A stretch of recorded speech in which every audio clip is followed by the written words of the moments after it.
Buenas tardes. Hola, buenas tardes. ¿Qué tal? Buenas tardes. Me llamo Raúl Valencia y junto con Hola. mis compañeros Arturo, Margarita y Benjamín somos un equipo de investigación. El propósito de esta entrevista es poder conocer la perspectiva y el conocimiento de la discalculia en los docentes. ¿Cuál es su nombre? Mónica Telles.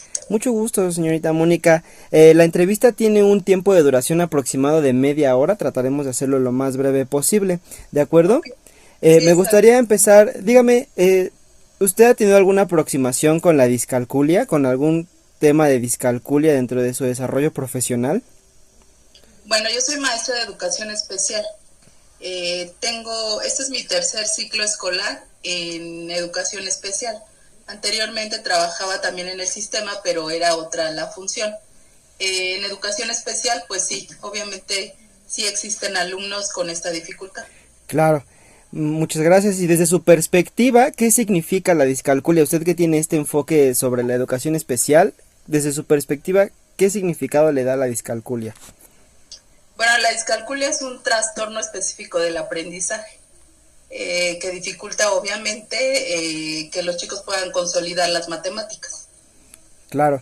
Ahora, al hacer esta distinción entre educación especial, podemos considerar que hay presencia de discalculia en aulas escolares mexicanas, no precisamente dentro de este rubro. Sí, bueno, en educación especial se hace un diagnóstico al principio del ciclo escolar y ahí nosotros detectamos algunos alumnos. Sin embargo, aunque no existiera educación especial en las escuelas, sí hay alumnos con discalculia. Claro. Ahora, ya que menciona este diagnóstico, ¿cuáles son unas de las características de lo que presentan los estudiantes con discalculia? Bueno, ellos no tienen las habilidades matemáticas o de cálculo mental que el resto de los alumnos sí tienen, o sus procesos son mucho más lentos. Ellos sí requieren de ejercicios constantes para poder lograr lo que el resto del grupo logra con facilidad. Claro, sí, como este alcance como de objetivos dentro de una misma materia. En este caso podría ser matemáticas, ¿verdad? Así es. Ahora, fuera de las matemáticas, ¿estos estudiantes identifican alguna otra dificultad? ¿Tienen alguna otra dificultad de desarrollo dentro del aula fuera de las matemáticas? Sí, bueno, la discalculia también la podemos encontrar o decir que es un trastorno del neurodesarrollo. Es decir, que los chicos tienen una situación pues que les dificulta, que no solamente tiene que ser las matemáticas, tienen problemas en la memoria, en la atención, en la concentración, en la en esto de recordar pues los pasos a seguir, que es lo que más se les dificulta cuando ellos realizan, por ejemplo, alguna operación matemática, ¿no? Claro, hay un bajo rendimiento, bueno, un rendimiento un poco más bajo que el resto de los estudiantes, me imagino, ¿verdad? Efectivamente. Ahora, ¿se presenta con frecuencia este bajo rendimiento en las matemáticas con los estudiantes con discalculia? Sí, porque además, bueno, los chicos que presentan esta dificultad, pues también tienen problemas en pues en lo emocional, ¿no? Cuando Claro. ellos sienten que se les dificulta todo el proceso que están haciendo dentro del salón de clase, los demás sí lo pueden hacer y ellos no, pues obviamente eso hace que ellos sientan que su rendimiento pues nunca va a ser bueno. Sin embargo, no siempre es así. Cuando hay una buena guía por parte del docente, por parte de los papás y del maestro especialista, pues obviamente los chicos logran muchas cosas. Claro. Ahora, me parece interesante que me mencione, bueno, lo del diagnóstico, ¿no? Que mencionábamos hace un momento, me dice que sí se aplica un diagnóstico. ¿Me podría describir cómo es este diagnóstico? ¿Cómo deciden aplicarlo? ¿Cuándo deciden aplicarlo? ¿Es al momento de iniciar o cuando se detectan ciertas características? ¿Cómo es? El diagnóstico se hace al principio del ciclo escolar. No necesariamente tiene que ver con alguna dificultad en específico. Se hace un diagnóstico en general y, por ejemplo, en educación especial, depende de ese diagnóstico, es como vamos tomando a los chicos que van a estar en la lista de la UDI. Sin embargo, el diagnóstico que se hace al principio del ciclo escolar no necesariamente tiene que ver con una dificultad en específico.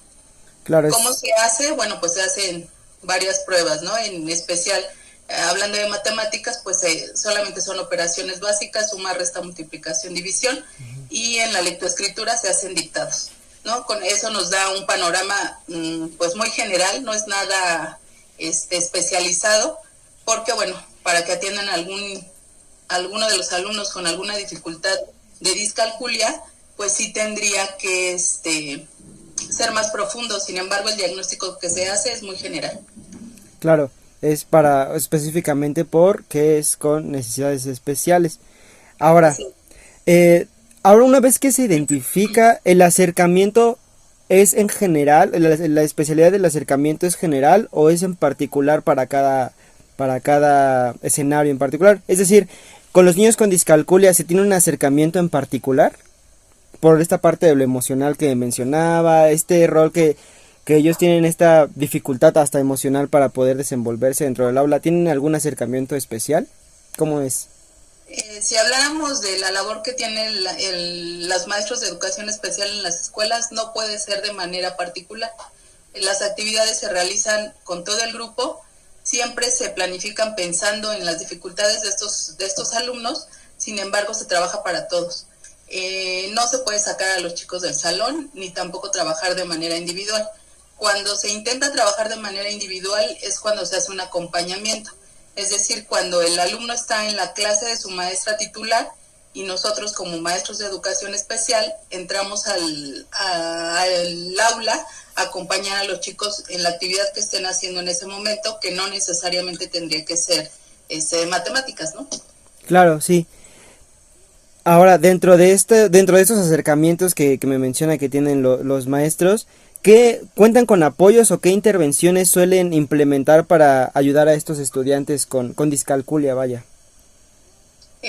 Bueno, la UDI o Educación Especial ya cuenta con algunas estrategias específicas, ¿no? Estrategias que han sido obviamente probadas, que tienen pues un sustento teórico, y son las estrategias que nosotras implementamos dentro del salón de clase. ¿Me podría describir alguna estrategia, por favor, por usos de la Sí. entrevista? Hablando en específico para trabajar la discalculia, pues trabajamos con material concreto, ¿no? Para los chicos que tienen alguna dificultad especial en discalculia, pues es muy importante trabajar con lo concreto. No podemos ir directamente a lo que nosotros o lo que el resto del grupo sí ya puede lograr. Estos chicos sí requieren tanto de repetición para poder lograr o entender el proceso, como de material que ellos puedan tocar, ¿no? Por ejemplo, las fichas, las regletas, los memoramas, las loterías de suma, de resta, de multiplicación, a lo mejor otro juego no recuerdo ahorita, es con los dados que vamos avanzando. Sí. Utilizamos ese tipo de material para poder trabajar con ellos, y te repito, se hace con todo el grupo, no No especialmente con el especial niño que con un presenta la alumno. dificultad. Claro. Ahora, incluyendo a todo el grupo, vaya, ¿cuáles son algunos obstáculos que se enfrentan como psicólogo educativo al abordar la discalculia? ¿Hay algún obstáculo que, como es con todo el grupo, en particular al momento de emplear alguna estrategia, alguna actividad, se considera al niño o la niña que tiene discalculia? Al emplear esta estrategia para todo el salón y hacerlo más inclusivo, ¿hay algún obstáculo en que se repita mucho que usted me pueda mencionar? Bueno, el principal es la cantidad de material. No siempre tenemos el material suficiente para que todos puedan manipular, que sería lo ideal, ¿no? Si cada Claro. alumno tuviera su material concreto, pues sería mucho más sencillo. La dificultad es que tenemos que compartirlo, o tenemos que trabajar en binas, o tenemos que trabajar en equipo, o tenemos que ir rolando el material. Y dificultad no tanto para nosotros, sino para los alumnos, lo ideal sería trabajarlo uno a uno, ¿no? Especialmente hablando de la discalculia. Realmente pues no se puede. Una, porque por normativa no lo tenemos permitido trabajar de manera individual, y pues porque es una estrategia que se tiene que trabajar con todo el grupo. Muchas Otra gracias. dificultad sería para nosotras que no siempre tenemos el acompañamiento del docente titular. Si tuviéramos Ya. el acompañamiento del docente titular, podríamos dividirnos la tarea o ellas acompañar. Y lo que sería muy bueno es que ellas observaran el proceso del alumno y que ellos pudieran identificar dónde se está dificultando, que a ella le facilitaría implementar otras estrategias para poder trabajar con el alumno. Educación especial solamente entra 1 o 2 veces a cada grupo y eso no es suficiente, mucho menos para un alumno con esta dificultad. Muy bien. Justo algo que me mencionaba me pareció muy interesante, el cómo la presencia del docente es primordial, vaya. Tomando y retomando eso, ¿cómo se trabaja en colaboración con otros profesionales de la educación para apoyar a estos estudiantes? Bueno, siempre lo ideal es que exista un diagnóstico por un médico especialista. Tengo entendido que todos ustedes son, al igual que yo, psicólogos educativos en proceso. Es correcto. Están estudiando. Y ustedes obviamente se dan cuenta que lo que aprendemos en la universidad no es suficiente. Lo que aprendemos en la universidad nos da la oportunidad de saber dónde investigar, ¿no? De dónde obtener la información. El tiempo nunca es suficiente para que nos den una clase para decirnos cómo trabajar con la discalculia, con la lectoescritura y con todo lo que ustedes ya saben. Entonces es muy importante primero que el médico especialista nos dé su diagnóstico, justo porque él es el especialista, y a partir de ahí nosotros podemos trabajar, ¿no? Saberlo todo, no lo sabemos todo. Sí. Ahorita que ustedes me hablan de la discalculia, yo justo en este momento no trabajo con niños con discalculia, la prioridad ha sido lectoescritura, pero si llegara un niño con esta dificultad o yo lo detectara porque sí hay, empiezo a buscar, ¿no? La estrategia, el material, hacer lecturas, principalmente, o es lo primero, buscar la teoría, y a partir de ahí entonces empezar a planificar. Pero bueno, en esto que me decías con qué otros especialistas, bueno, el médico especialista que diagnostique en una institución distinta a la escuela, el maestro de grupo, otras figuras que aparecen en la UDI, pues es la directora de la UDI, la trabajadora social, y yo que estoy o los maestros que estamos en las escuelas. Claro. Ahora, retomando esto sobre igual lo de psicólogos educativos, ¿me podría mencionar qué capacitación o formación considera que reciben los psicólogos educativos con relación a la discalculia? Si hay, si no hay, si es nula, y si sí existe, ¿cómo es que podría mejorarse al respecto? ¿Te refieres a la universidad? Pues sí, también. Bueno, ustedes lo están viviendo. Me parece que el plan de estudio de ustedes es distinto, ¿no? Yo salí ya hace algunos años. Sin embargo, desafortunadamente no creo que haya cambiado mucho. Sí. No hay algo en especial, ¿no? O sea, nos van dando como el panorama general de lo que pudiera ser. Sin embargo, no tenemos una formación que nos permita como tener todos los elementos para poder atender a estos niños. Entonces lo buscamos de manera fuera de la universidad, claro. Y justo cuando estás en la práctica, cuando te das cuenta que lo que tienes no es suficiente para poder atender a los niños. Justo, sí, es interesante por cómo se menciona el hecho de la teoría es una cosa y justo cuando pasamos a la práctica pues nos damos cuenta que es un mundo totalmente diferente. Respecto a esto, ¿cree que se necesita un nivel a nivel institucional o gubernamental mejorar el abordaje de la discalculia en el sistema educativo mexicano? ¿Cómo cree que se podría mejorar? Sí, porque es una dificultad que va a estar siempre, ¿no? Siempre va a existir, desafortunadamente siempre va a existir algún alumno dentro de las escuelas que requiera del apoyo de un especialista o de nosotros como de UDI, y si no hay UDI de su propio maestro, para poder avanzar. ¿Qué recomendaría? Bueno, pues primero la formación de nosotros, tanto de nosotros como psicólogos educativos en la UPN como en las normales, pues que exista esa formación y esos elementos que necesitamos para poder intervenir con los chicos. No lo tenemos y entonces pues lo tenemos que buscar fuera. ¿Qué sugeriría? Bueno, pues que hubiera más cursos ya dentro de la práctica, que siempre existiera los cursos donde los mismos maestros titulares del grupo que regularmente son normalistas o los que somos egresados de la UPN, siempre tuviéramos la oportunidad estarnos formando todo el tiempo, ¿no? Sí, justo.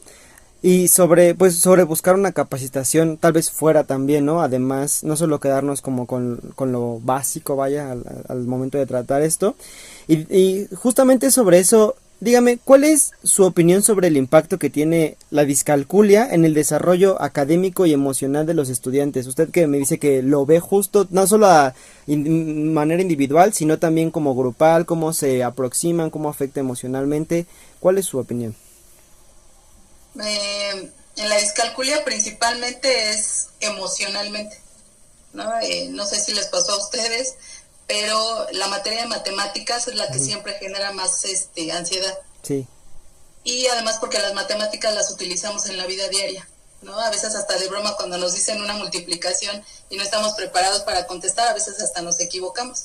Y eso nos genera angustia, ¿no? Porque pues de alguna forma quedamos mal, a la gente piensa que no sabemos, y principalmente pues de manera emocional a los alumnos, a los chicos de primaria, que es donde estoy yo, pues, y secundaria, pues sí es algo que les impacta.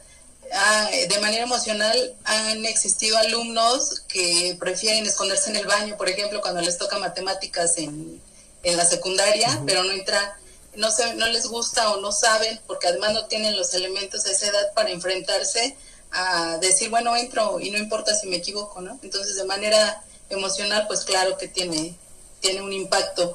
Y recuérdame un poquito más de lo que me preguntaste, por Claro, favor. sí, es prácticamente eso sobre cómo afecta también su desarrollo académico, que bueno, me mencionaba útiles como las regletas, el uso de las fichas, por ejemplo, para relacionar los números, y cómo tiene este impacto con los, pues este impacto emocional que mencionaba con los estudiantes, y ahora, cómo se puede mitigar ese impacto. Bueno, pues yo creo que los maestros primero estar conscientes que en su aula siempre va a haber alumnos diversos, ¿no? Que no todos pueden, que no todos pueden al mismo tiempo, y que obviamente es un proceso que ellos tienen que ir favoreciendo. Justo ayer en el Consejo Técnico una de las recomendaciones es que siempre se trabajara con material concreto, no simplemente para los que no alcanzan todavía el proceso, sino para los que ya lo saben, descubren nuevas cosas, ¿no? Entonces el que el maestro sea el primer interesado en que su alumno aprenda, pues yo creo que es fundamental. Muy bien. Ahora, ya como última pregunta, también para terminar y tal vez abrir paso a algún comentario de mis compañeros. Dígame, ¿cuál es la importancia de la enseñanza de las matemáticas básicas en el contexto mexicano actual? Pues como la palabra lo dice, ¿no? Lo básico te da la oportunidad de ir en la complejidad, de ir avanzando en lo complejo. Si los alumnos no tienen las operaciones básicas, más bien si me voy más atrás, si los alumnos no tienen los principios de conteo en preescolar, no van a poder avanzar de manera correcta cuando lleguen a la primaria con las operaciones básicas. Y si no tienen lo básico en primaria, no van a poder trabajar los contenidos más complejos en secundaria, y así nos podemos ir hasta la universidad, ¿no? Claro. Ustedes seguramente llevan estadística, y si no teníamos lo básico, pues obviamente se dificulta, ¿no? Claro, sí. Señorita Grisel, eso ha sido todo por la entrevista, muchas gracias. Ahora me gustaría abrir paso a alguno de mis compañeros si tienen algún comentario, una pregunta adicional, ¿alguno? Sí, en dado caso, hablando de las barreras, independientemente tanto ahorita del profesor y del alumno, ¿qué pasa con los padres de la familia cuando finalmente se le dice que su hijo presenta alguna dificultad, en este caso la discalculia o de algún tipo de otro aprendizaje? ¿Cómo es la reacción de los padres ante esta noticia? Bueno, para ningún papá es agradable recibir un diagnóstico, cualquier diagnóstico que sea, ¿no? Porque empiezan a pensar que su hijo no va a poder. Su participación pues es súper importante. Hablando en específico de la discalculia, sí es un proceso que requiere repetición, ¿no? Sí es un proceso que requiere tarea, no solo lo que se trabaja en el aula, sino lo que también se trabaja en la casa. Entonces sí es muy importante la participación de los padres de familia. ¿Cómo lo reciben? No siempre lo reciben bien. sí tendríamos que tener en cuenta ya en la práctica que los papás no son maestros, no son los pedagogos, no son los psicólogos, pero en especial en lo que ustedes, el tema que es de su interés de la discalculia, sí tendríamos que hacerles entender que es un proceso que requiere repetición hasta que el alumno lo logre. Claro, muchas gracias. ¿Alguien más? Margarita, Benjamín. Por favor, Benjamín. Bueno, gracias por responder a la entrevista y estar aquí con nosotros. La pregunta que yo tengo, o sea, estaba como escuchando esta parte de como el estigma, vaya, que hay como una estructura cultural dentro de las matemáticas, ¿no?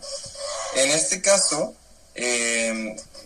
entrando como incluso al sector que es como la deserción escolar, ¿usted considera que en el caso de la discalculia genera en sí mismo un impacto de, por ejemplo, la autoestima en los alumnos? Y si es así, ¿cómo nosotros como psicólogos educativos podríamos generar un panorama más prometedor para las personas que sufren discalculia? Sí, desafortunadamente el tema o la materia de las matemáticas sí es uno de los factores de deserción escolar. Quizá no se ve tanto en primaria porque es como que se enmascara dentro de todas las materias. El promedio te da como para, a lo mejor que no te vaya tan bien en matemáticas, pero sí te va bien en otras materias y no se nota tanto. Sin embargo, en secundaria sí. O sea, esa materia sí, matemáticas, física, obviamente que lleva a matemáticas, pues son materias que sí tienen un alto índice de reprobación, ¿no? Y eso pues causa que sí exista la deserción o la falta de asistencia a los días que les toque esa materia, ¿no? Entonces, de manera, lo que tú preguntas, ¿qué podemos hacer nosotros como psicólogos educativos? Pues obviamente primero fortalecer la parte socioafectiva. El nunca decir no puedes, nosotros intentamos utilizar aún no o todavía no, ¿no? Claro. Todavía no puedes o aún no puedes, pero claro que vas a poder, ¿no? Entonces cuando el alumno, y no solo el alumno, sino cualquier ser humano, cuando le dices, sí lo vas a poder hacer y de principio crees en él, pues obviamente tiene un impacto distinto, ¿no? Entonces yo creo que lo que podríamos hacer, pues es a partir de ahí, ¿no? Desde lo socioafectivo, empezar diciendo sí puedes, o aún todavía no puedes, pero sí vas a poder, y trabajar en eso. Obviamente nosotros, nuestra labor es brindarle las estrategias, darles el andamiaje, darle la estrategia que le puede servir todo el tiempo como herramienta para que la esté utilizando. Muy bien. Vale, gracias. Muchas gracias. Por favor, Margarita, una pregunta también? Sí, disculpe, no sé si se va a escuchar un poquito de ruido en donde estoy ahorita, hay un poquito de ruido, pero bueno, mi pregunta va más enfocada a la cuestión de, ¿existe esta individualización del problema? Es decir, al momento de que no se sabe mucho de la discalculia, a los padres tal vez este término puede llegar a ser nuevo para algunos, para otros no, los niños mucho menos saben de este término, entonces puede haber esta individualización del problema y el culpar al niño de su condición, tal vez de su trastorno, y esto tal vez incluso puede afectar a la forma en cómo se interviene para mejorar el desarrollo del aprendizaje. Si es así, si existe esta individualización, esta invisibilización también, también cómo se podría tratar ese tipo de cosas, porque también se puede entender que viene desde los padres hasta los niños e incluso algunos profesores. Sí, no es tan común hablar de la discalculia, ¿no? Más bien se habla como, justo tú lo dices, el niño no puede, o el niño no lo logra, el niño no aprende, el niño no se aprende las tablas de multiplicar, no logra entender. Sin embargo, la discalculia lleva en sí un montón de dificultades, ¿no? Desde que no sabe colocar correctamente los números y por eso el resultado no es el adecuado, tiene un problema no problema, sino algún en la memoria, pues no logra aprenderse las tablas de multiplicar y pareciera que es porque no quiere, ¿no? Pero hay algo, justo por eso se llama trastorno del neurodesarrollo, porque es algo que de acá no logra conectar correctamente o igual que el resto de sus compañeros, y entonces él prefiere no seguir intentando.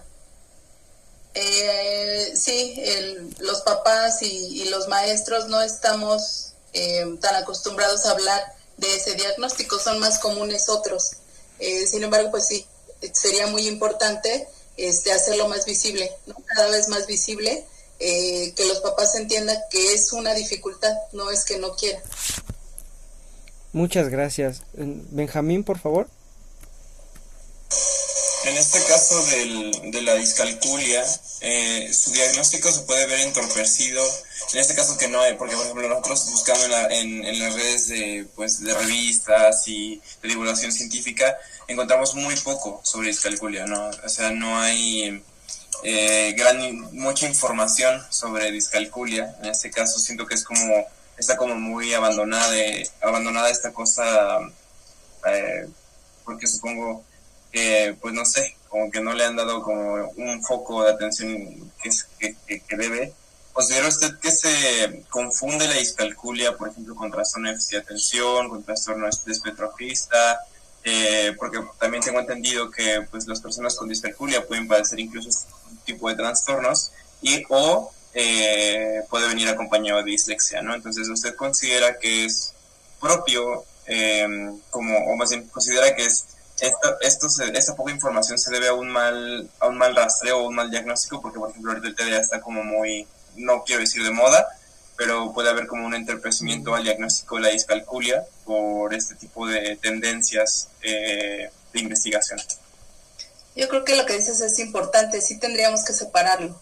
Sin embargo, como ustedes saben, pues todos los trastornos del neurodesarrollo van acompañados de otra cosa, ¿no?